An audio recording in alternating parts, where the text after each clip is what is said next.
नमस्ते मित्रों, भारतवासियों का नूतन वर्ष कौन सा है? 1 जनवरी भूलकर भी नहीं मनाना। आजकल 31 दिसंबर की रात्रि को छोटे बालकों से वृद्ध तक सभी एक दूसरे की शुभकामना संदेश पत्र अथवा प्रत्यक्ष मिलकर हैप्पी न्यू ईयर कहते हैं, नव वर्ष की शुभकामनाएं देते हैं। वास्तविक भारतीय संस्कृति के अनुसार चैत्र प्रतिपदा गुड़ी पड़वा ही हिंदुओं का नववर्ष दिन है, किंतु आज के हिंदू 31 दिसंबर की रात्रि में नववर्ष दिन मानकर अपने आप को धन्य मानने लगते हैं। आजकल भारतीय नव वर्षारंभ दिन चैत्र प्रतिपदा पर एक दूसरे को शुभकामना देने वाले हिंदुओं के दर्शन भी दुर्लभ हो गए हैं। चैत्र नूतन वर्ष के फायदे और 31 दिसंबर के नुकसान। हिंदू धर्म के अनुसार शुभ कार्य का आरंभ ब्रह्म मुहूर्त में उठकर स्नान आदि शुद्ध कर्म के पश्चात स्वच्छ वस्त्र एवं अलंकार धारण कर धार्मिक विधि विधान से करना चाहिए। इससे व्यक्ति पर वातावरण की सात्विकता का संस्कार होता है। 31 दिसंबर की रात्रि में किया जाने वाला मद्यपान एवं नाच गान भोगवादी वृत्ति का परिचायक है। इससे हमारे मन भोगी बनेगा।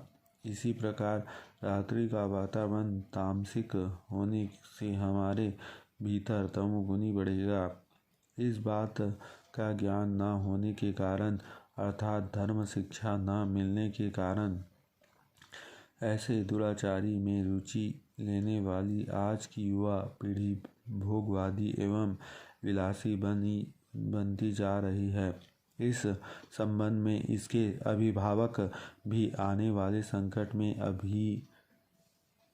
अभिज्ञ दिखाई देते हैं। क्षण उठाकर 31 दिसंबर मनाते हैं। प्रतिवर्ष दिसंबर माह आरंभ पर मराठी तथा स्वयं भारतीय संस्कृति का झूठा अभिमान अनुभव कराने वाले परिवारों में चर्चा आरंभ होती है। हमारे बच्चे अंग्रेजी माध्यम में पढ़ते हैं। क्रिसमस कैसे मनाना है यह उन्हें पाठशाला में पढ़ाया जाता है, अतः हमारे घर में नाताल का त्योहार मनाना ही पड़ता है आदि।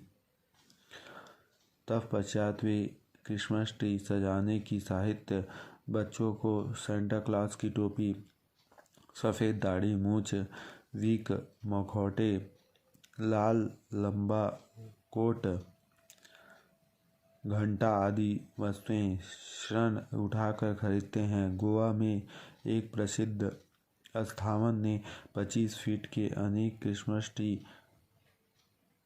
प्रत्येक को 1,50,000 रुपये में खरीदे हैं। ये सब करने वालों की एक ही बात बनाने की इच्छा है कि ऐसा कर हम एक प्रकार से धर्मांतरण ही कर रहे हैं। कोई भी तीज त्योहार व्यक्ति को अध्यात्म लाभ हो, इस उद्देश्य से मनाया जाता है। हिंदू धर्म के हर तीज त्योहारों में उन्हें मनाने वाले आचार विचार तथा कृत्यों से कैसे उन्नत होंगे, यही विचार हमारे ऋषि मुनियों ने किया है। अतः ईश्वरीय चैतन्य शक्ति एवं आनंद देने वाले गुड़ी पड़वा के दिन ही नव वर्ष का स्वागत करना शुभ एवं हितकारी है। अनैतिक तथा कानून द्रोही कृत्य कर नववर्ष का स्वागत। वर्तमान में पाश्चात्य संस्कृति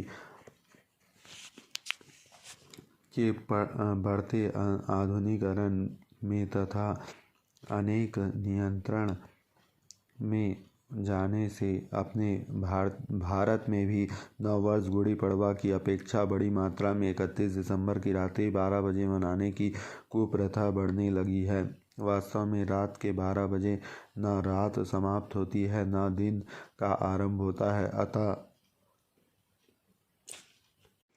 नववर्ष भी कैसे आरंभ होगा? प्रश्न मार्क। इस समय केवल अंधेरा एवं रजतम का राज होता है। इस रात को युवकों के मदिरापान नशीले पदार्थ का सेवन करने की मात्रा में बढ़ोतरी हुई है। युवक युवतियों का स्वेच्छाचारी आचरण बढ़ा है तथा मदिरापान कर तेज सवारी चलाने से दुर्घटना में बढ़ोतरी हुई है। कुछ स्थानों पर भार नियमन रहते हुए बिजली की झांकी सजाई जाती है। रात भर बड़ी आवाज में पटाखे जलाकर प्रदूषण बढ़ाया जाता है तथा कर्कश ध्वनि वर्धक लगाकर अनेक ताल पर अश्लील पद्धति से हाथ पांव हिलाकर नाच लिया जाता है।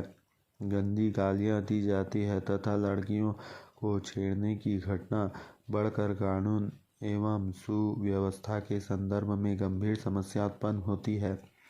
नववर्ष के अवसर पर आरंभ हुई ये घटनाएं साल भर में बढ़ती ही रहती है। इस खिस्ती नए वर्ष में युवा पीढ़ी को विलासवादी तथा भोगवादी की खाई में धकेल दिया है।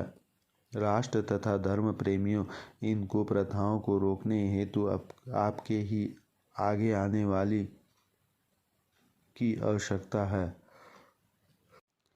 31 दिसंबर को होने वाले उपकारों के कारण अनेक नागरिक स्त्रियों तथा लड़कियों का घर से बाहर निकलना असंभव हो जाता है। राष्ट्र की युवा पीढ़ी ध्वस्त होने के मार्ग पर है। इस महत्व जानकर हिंदू जन जागृति समिति इस समय में जन जागृति पर पुलिस एवं प्रशासन की सहायता से उपक्रम चला रही है। ये असामाजिक कार्य रोकने हेतु 31 दिसंबर की रात को प्रमुख तीर्थ क्षेत्र, पर्यटन स्थल, गढ़ किले जैसे ऐतिहासिक तथा सार्वजनिक स्थान पर मदिरापान, धूम्रपान करने वाले तथा प्रतिभोज पर प्रतिबंध लगाना आवश्यक है।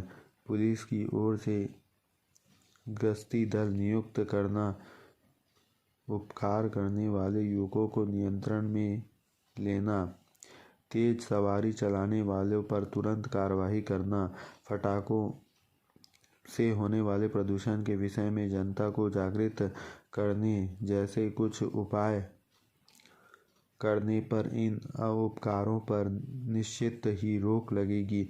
आप भी अपने आकर से अकृत्य रोकने हेतु प्रयास करें। ध्यान रखें, 31 दिसंबर मनाने से पहले से आपको उसमें से कुछ भी लाभ तो होती ही नहीं, किंतु सारे ही स्तरों पर, विशेष रूप से आध्यात्मिक स्तर पर बड़ी हानि होती है।